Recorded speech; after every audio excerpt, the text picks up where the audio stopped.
Univers Ave des Ailes is one of the most beautiful songs written by a Frenchman. However, he was Caracas, Venezuelan born. And 13 years old at the time he composed it, to words of Victor Hugo, Reynaldo Hahn.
Okay, hi, I'm Evan Goresko, and I am here today with Jonathan Miles Freeman and Evangeline Maria Pappas, who are going to perform their classical virtuoso duo work together.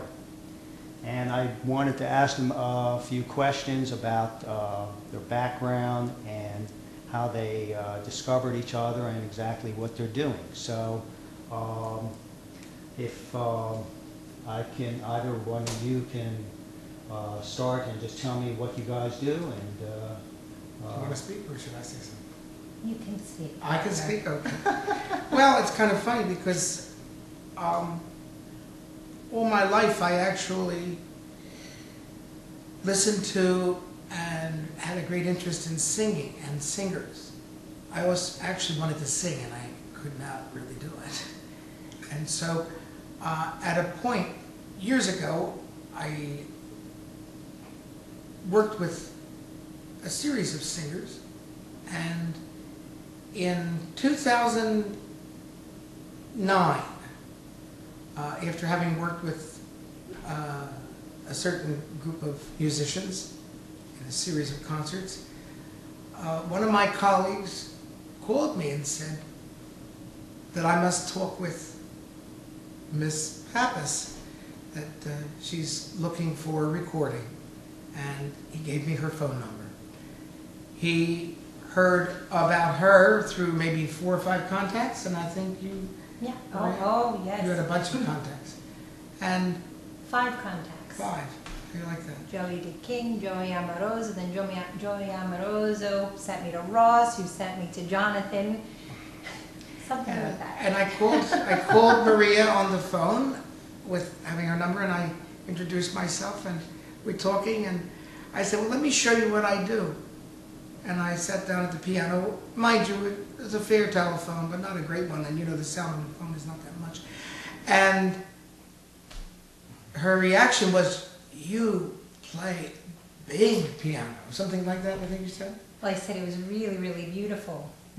Quite beautiful, you know. I was always in search of someone who could play with a strong hand, someone who could play like an orchestra. So I was always hindered playing orchestral recordings to study, you know, or to practice. It's very hard to find someone that can really play and equal what I do. Yeah, that's true. So that is what I heard in his playing. It was really beautiful. Then I sang something and he said, well, first he said, "Are you good?" That, I think you asked me if I was good. And I said, yes. I said, "I'm very good." And I said, "I'm just looking for a recording." Because at the time I did the Philadelphia Soul game with popular song, and I thought, oh, geez, you know, Bon Jovi, as I was telling you, it's Bon Jovi Stadium. I feel naked. I have to go out and sing something popular. How am I going to find, you know, music and arrangement? And they had Whitney Houston's arrangement and, you know, all the different pop stars, but it wasn't my arrangement or, you know, something that was part of me. And even the traditional recordings, I just wanted something different.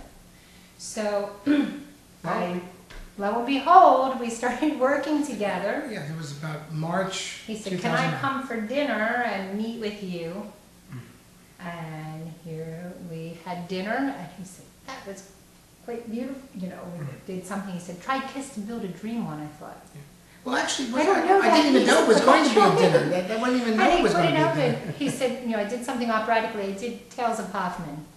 I had another vocalist over, another friend, and we did Tales of Hoffman. He came running in the kitchen. He said, "That was quite beautiful." I said, "Oh, you know, it's a little rusty. It's you know, it's late night, whatever." He said, "Well, can you try a Kiss to Build a Dream On?" Right. So, Well, besides that, Maria read off, sight read a composition I had written, an octave below, just to try it, an octave below, because she has this range. She has 3-octave range without any question, and it was better than some singers would sing it in full voice, in the correct octave.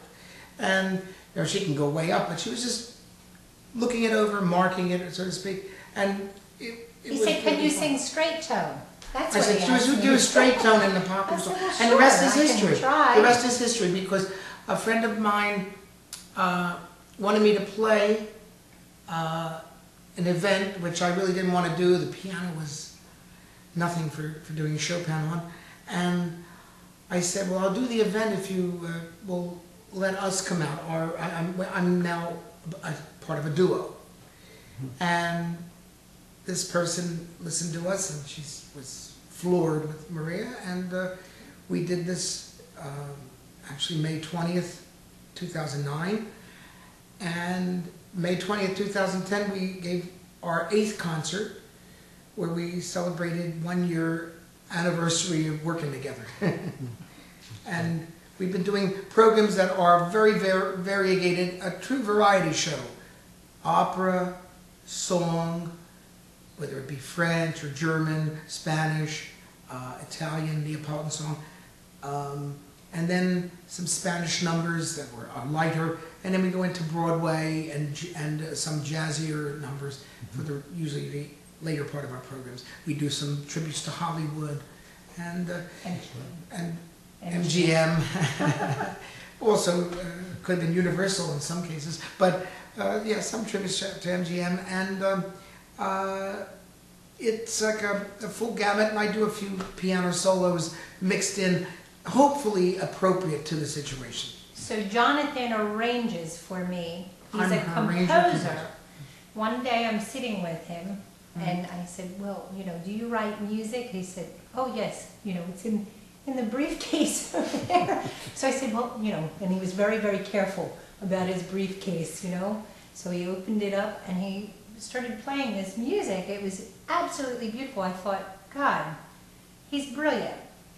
We've got like a prodigy on our hands. Oh, He's absolutely brilliant.